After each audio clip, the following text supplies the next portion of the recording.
Hi friends, అందరికీ నమస్కారం. నేను మీ కృష్ణ.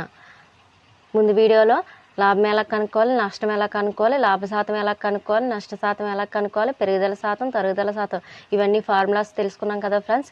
ఇప్పుడు వీడియోలో అమ్మిన వేళ ఎలా కనుక్కోవాలి, కొన్న వేళ ఎలా కనుక్కోవాలో చూద్దాం.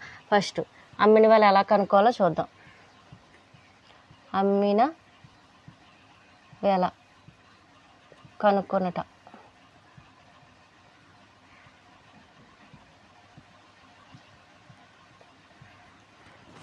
కొన్న వేళ ఇచ్చి లాభం ఇచ్చినప్పుడు అమ్మిన వేళ ఎలా కనుక్కోవాలో చూద్దాం ఫ్రెండ్స్. ఫస్ట్ కొన్న వేళ లాభం, తర్వాత అమ్మిన వేళ బాక్స్ లాగా వేసుకుంటే మనకి ఈజీగా అర్థమవుతుంది.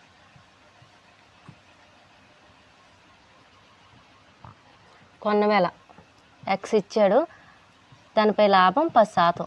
అప్పుడు దానికి సూత్రం ఎలా వేయాలంటే కొన్న వేళ ఇంటూ అంటే ఎక్స్ ఇంటూ 10% కాబట్టి 110/100. 10% లాభం కాబట్టి 110/100. అలా కాకుండా కొన్న వేళ 1000 ఇచ్చాడు, దానిపైన లాభ శాతం 20 అనుకుంటే అప్పుడు 1000 ఇంటూ 120/100. అలా కాకుండా కొన్న వేళ జడ్ ఇచ్చి లాభ శాతం 25 వస్తే అప్పుడు జడ్ ఇంటూ 125/100. ఇది లాభ శాతం ఇచ్చి కొన్న వేళ ఇచ్చి అమ్మిన వేళ కనుక్కోమంటే. అలా కాకుండా నష్ట శాతం ఇస్తే అప్పుడు కొన్న వేళ నష్టం,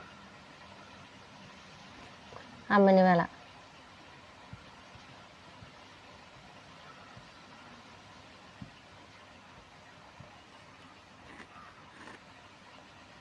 కొన్న వేళ ఎక్స్, దానిపైన నష్టం 10% ఇస్తే అప్పుడు ఏం చేస్తాం, కొన్న వేళ ఇంటూ అంటే ఎక్స్ ఇంటూ 10% నష్టం కాబట్టి 90/100. ఏదన్నా శాతం అంటే 100 కాబట్టి ప్రతిదాన్ని 100తో పోల్చుకుంటాం. తర్వాత కొన్న వేళ 1000 అనుకుంటే 15% నష్టం, అప్పుడు ఎంత 1000 ఇంటూ 85/100 చేస్తే అప్పుడు అమ్మిన వేళ వస్తుంది. ఇది నష్టం ఇచ్చినప్పుడు, పైది లాభం ఇచ్చినప్పుడు. ఇప్పుడు కొన్న వేళను కనుగొంటా అంటే సెకండ్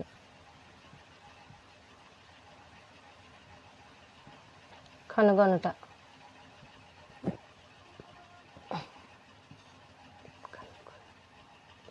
ఫస్ట్ కొన్న వేళ కనుక్కోవాలంటే అక్కడ మనకి ఏమేమి ఇచ్చి ఉండాలి, అమ్మిన వేళ ఇవ్వాలి, అమ్మిన వేళ ఇవ్వాలి, తర్వాత లాభం కానీ నష్టం కానీ ఇవ్వాలి. ఇక్కడ ఫస్ట్ లాభం ఇచ్చినప్పుడు ఎలా కట్టాలో చూద్దాం. కొన్న వేళ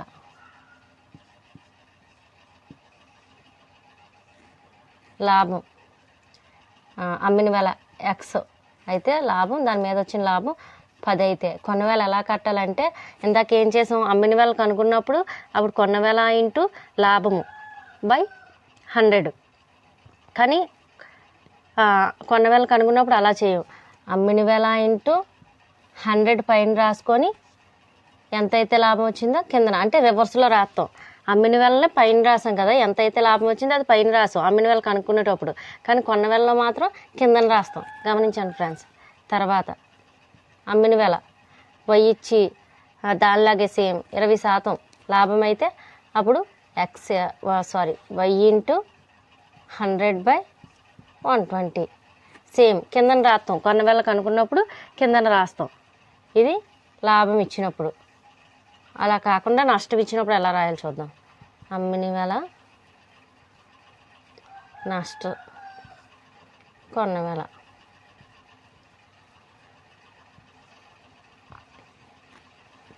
ఎక్స్, అమ్మిన వేళ ఎక్స్, నష్టం 10% అయితే అప్పుడు సేమ్ ఎక్స్ ఇంటూ 100/10% నష్టం కాబట్టి 90.